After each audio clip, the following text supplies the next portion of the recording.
Let's get going with this waifu tutorial. Y'all want to learn Sindel? You're a beginner, easy enough. She's like kind of one of the beginner characters of the DLC.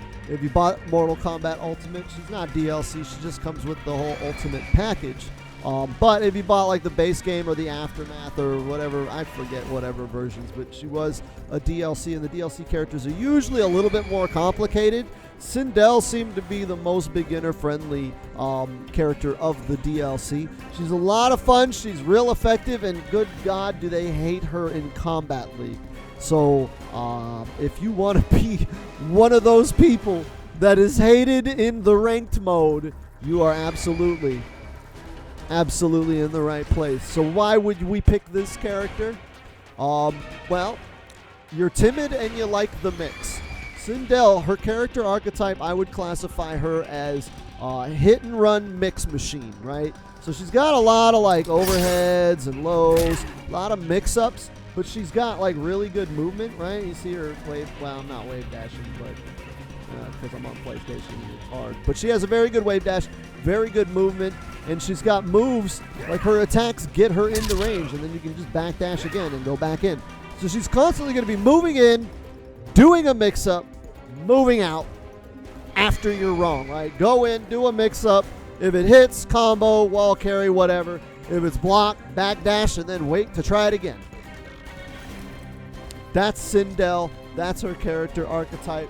I would say that she's entry level hit and run mix. If you're a beginner and you like hit and run play style and you want to open up your opponent's defense with defensive options with offense and mix, there we go. Now, her best build, this is the build that I'm using, and it's more of a utility build. We got the haircut, which is the combo extender, and we've got Low Star Screamer. Low Star Screamer is like really her only projectile. She's got a couple of like air projectiles and fireballs and things, but for the most part, her only projectile is going to be that Low Star Scream. So you'll want that for zoning and counter zoning. If you do it like amplified, comes out really fast. So also she low profiles, so a lot of projectiles are just going to go right over her head. The other special move we have equipped is going to be Haircut. It's just a combo extender. You can't get anything off of it without amplifying it. So this is one of those things with like game balance, right? This is like a bad combo ender, right? Because it's like breakaway, unsafe, and it doesn't do as much damage as like this is like your best combo ender. Oh, thank you for the follow. This is like your worst combo ender. But if you amplify it, it gives you a launch. You can do a simple combo, whatever. And I just find that funny with like game balance. That's the problem with like EX moves and amplified moves is if you make the amplified version really, really good, then the non-amplified version basically doesn't exist. Like there's no reason to ever do that. If you're hit confirming, then hit confirm into this for a little bit more damage that's breakaway safe. But if you got the bar, go for it. Party. Her other special moves, we already kind of went into them. Sindel, not really a string and normals character. She's kind of spammy with her strings and her normals. It's really her special moves that matter, and really it's this one, the Scream. If you look at the Scream, right, it's got decent-ish range. You can charge it up. It gets better. Frame advantage, and if you charge it up all the way, like you can combo into it. That's what I mean by frame advantage. It puts them in a launch state with the full charge. If you don't charge it, it just gives you a shit ton of frame advantage, right? 12 plus 12 on hit. So like this into that is a 2 frame gap on a frame trap. It's pretty damn powerful. So you're generally going to want to end stuff if you don't have meter. She gets a lot of, like, again, she has a lot of depth with special moves. If you're doing a string and you don't have meter to do haircut to extend and you don't really want to maximize damage, right? So it's like I can extend, I can maximize damage meterless, or I can get frame advantage and try to frame trap, keep them standing. It's only a restand if you hit them while they're grounded. If you launch them and then do it, then you don't get the restand. She just kind of juggles them. The other thing you can do is cancel it, which is back and block, right? You throw that out, so a lot of times you'll see people do this shit, right? and then go right into the overhead or go into the low. That's why some of her mix-ups are very, very slow. It's because she's kind of intended to be canceling shit into her mix-ups. So look for opportunities to do that to break your opponent's offense. And that's like it for her special moves. This shit is useless. Like this shit, like, I mean, there's like stuff you can do. Like she can dash, but she doesn't have any moves out of it. She can't do much with it. It's not like she has like combos and stuff. You can cancel into this, and then like, you know, you can do something like that, right? Like, but even then, like, that's kind of a gimmick, and it's usually interruptible on block. So there's not a whole lot of utility out of that thing. Use it if you're feeling squirrely. Now, her most important moves, she ain't got a lot. She ain't got a lot. Sindel, like I said, entry-level schmix-ups. Her most important move is going to be forward 4. That's it. Most important move. You need to do this all the time. Just if you're over here, you do that, right? If you're back here, you do it there as well. Because if they did anything, if they walked forward or did something, you just always do that. Backdash, do that. If you want to be, if you don't want to backdash, you can sit there and do the up 3. So a lot of times you'll stagger it into the backdash. And if you look at forward 4 in the frame Duda, right, it's -7. So when you do forward 4 and you stagger it, you don't end the string, right? They can interrupt. They can press. If you try to backdash, their down one's going to catch you. That's why there's the follow-up option, so you can get the backdash without having to, like, leave yourself at a vulnerable state. But do note with the backdash or with the up 3, you kind of just cash it out and you're stuck right where you are. So if you're playing the stagger game with that, right, and then maybe staggering into jabs or staggering into stagger 4 or standing 4, I see that a lot. If you're trying to backdash, make sure you've conditioned them with this enough. This is safe-ish. Forward 4, up 3 is -13 with the pushback. It's relatively safe. It's very difficult to punish and very situational and character dependent, whether or not it can be punished. It's like, I think Jax's Fatal Blow punishes it. There's not much else that I know of. So it's relatively safe if you want to be able to do the backdash safe, if you think that they're going to press on your stagger, right? You just stagger. You think they're going to press? All right, fuck you. Hit confirm, full damage, right? Go for the uppercut. Next most important move is going to be forward 2. Okay, there's a couple of things we can do off forward 2. Forward 2 on its own is just kind of all right. It's 25 frame overhead. That's +4 on hit. You are -20 on block. So if you try, there's no staggering forward 2. You know, like if you stagger forward 2 and they call you out, you will die for it. But the follow-ups, we have forward 2-1, which is also death on block. You see a lot of Sindel stagger forward 2-1. It's -15. She's got to space this shit pretty far back to be spaced enough to be safe against most of the cast. But if she does that up close, they're going to die. There's 2 follow-ups. We have the forward 2-1 up 2, which is this shit. Now, that is flawless blockable. It is -8 with a lot of pushback, so it's pretty safe. But it is flawless blockable, and I believe certain characters could just outright interrupt it. I think even like Sub-Zero can just down one in between for that third hit. For the most part, you're doing this to catch people trying to punish the stagger. So you're going to do forward 2-1, right? And then you're not going to do anything. And they're going to be like, oh, shit, I should have punished it. Oh, man, next time I'm going to blow it up. And then you're like, yeah, you know what? No, you're not. No, you're not. And that's a safe way to call out the stagger. But if they see that move is coming, they can flawless block, you will die. The other follow-up is this, 4-2-1, and then down 2, gives you a low. There is no flawless block gap in there. That's the mix-up. If you do the low, if they're flawless blocking you on the mid, you do the low, and it will catch them because they have to let go of block, and there's not enough time to grab block again. Like, the game won't allow you. There's startup frames before your character is allowed to block again. So if they let go of block to attempt the flawless block, the low is going to hit them, guaranteed. The only problem with the low is it's, like, not unsafe in the slightest. It's -15, and she advances on you. So when she does the move, she moves in. So even if you space it right, she still may be close enough for them to punish with fucking a lot of shit, right? A lot of shit. A lot of shit will punish this. So be careful with this thing, all right? Don't use this follow-up too recklessly. For the most part with this one, if you want to be safe like 100%, like you just kind of got to like hope that they don't do anything on your stagger. Because if you look at like special moves like Sindel, you know, everything is minus 15, minus 17, you know, well, this is minus 7.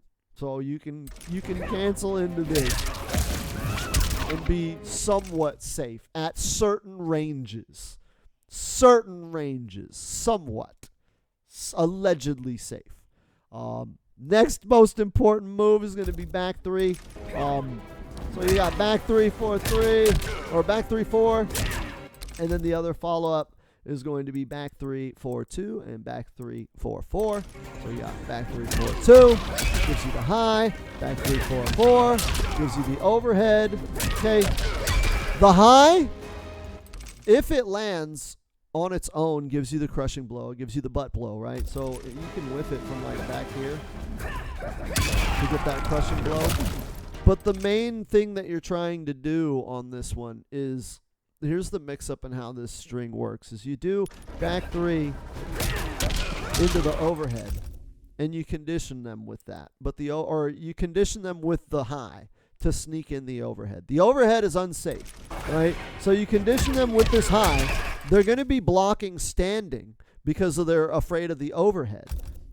And the high is +3 on block, allowing you to start up some kind of bootleg frame traps.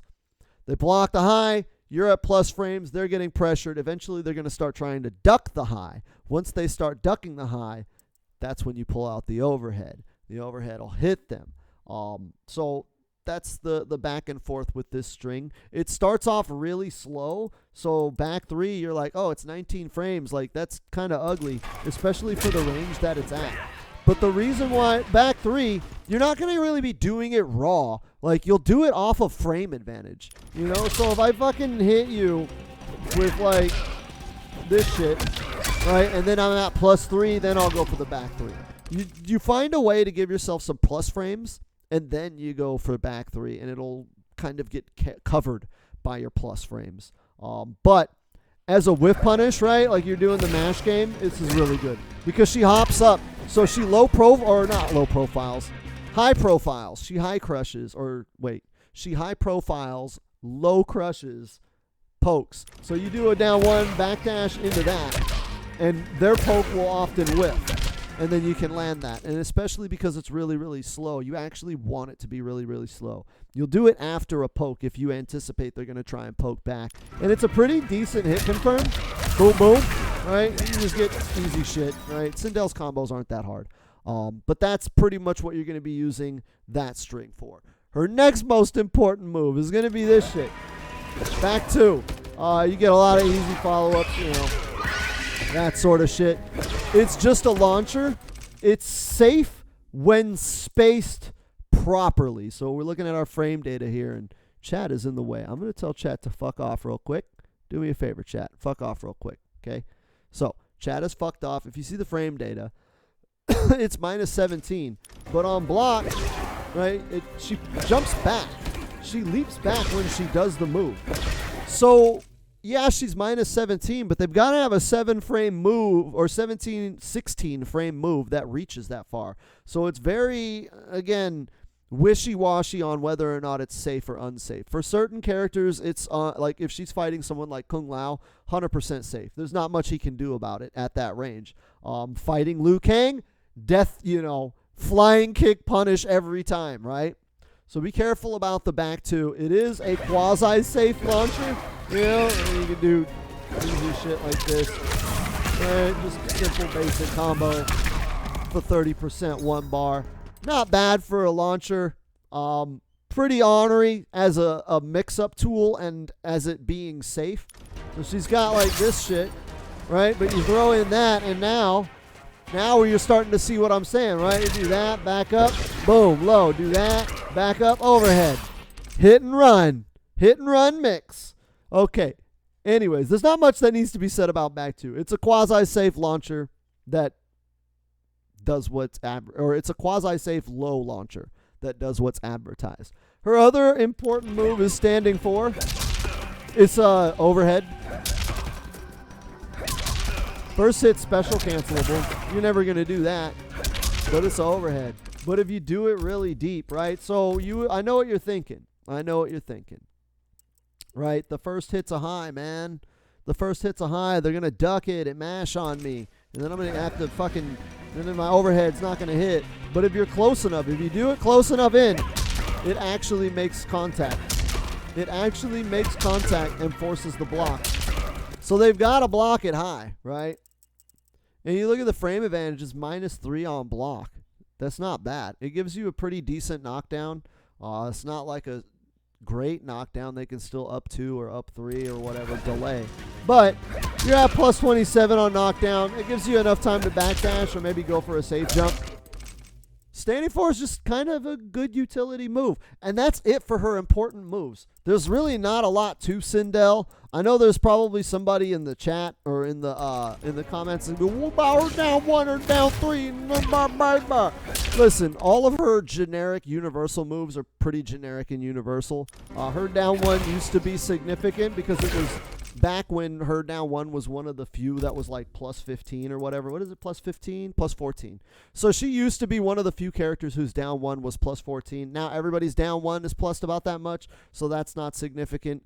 She's got like goofy mix-ups off of her down 3 and her low pokes. Her standing 2 and standing 1. They're not really like exceptional strings. I mean, they're not important. They are nifty for utility. 1-1 is going to be your jail. 1-1-2, be careful with that. That's flawless blockable, so your opponent can punish you for this. But 1-1, pretty decent punish and hit confirm, right? He does something stupid. 1-1, 2 hits, hit confirm. And it's one of her faster moves as a punish. Standing 2, you just got 2, 3, 4. It's -4 on block. Like it's just a 3-hit string that starts with a high and it ends with a mid that's safe. It's nothing notable. It's pretty generic. Her important moves are what they are. So anyways, her optimum range is going to be about here. Range 2 and 3. Preferably 2 and 3. At range 4, she has problems. But you can move into range because you only got to hit one of those, and that gives you enough frame advantage to dash into at least range 3, which is, you want to be right where this is going to whiff. That way, if they do any forward movement, you're going to catch their movement. But that's about where you want to play her, is range 3. Range 2 or 3, just bounce back and forth there. That's the Sindel guide, and as simple as she is, video ended up 17 minutes. Goddamn, guys. Goddamn, I thought this one was going to actually be 10 minutes. I'm not going to change the thumbnail, though. It's just going to be the same thumbnail. We got themes, right? We got branding. It's got to be consistent. Got to make Sindel like the others, so that way it looks like a professional, consistent. Like, comment, subscribe.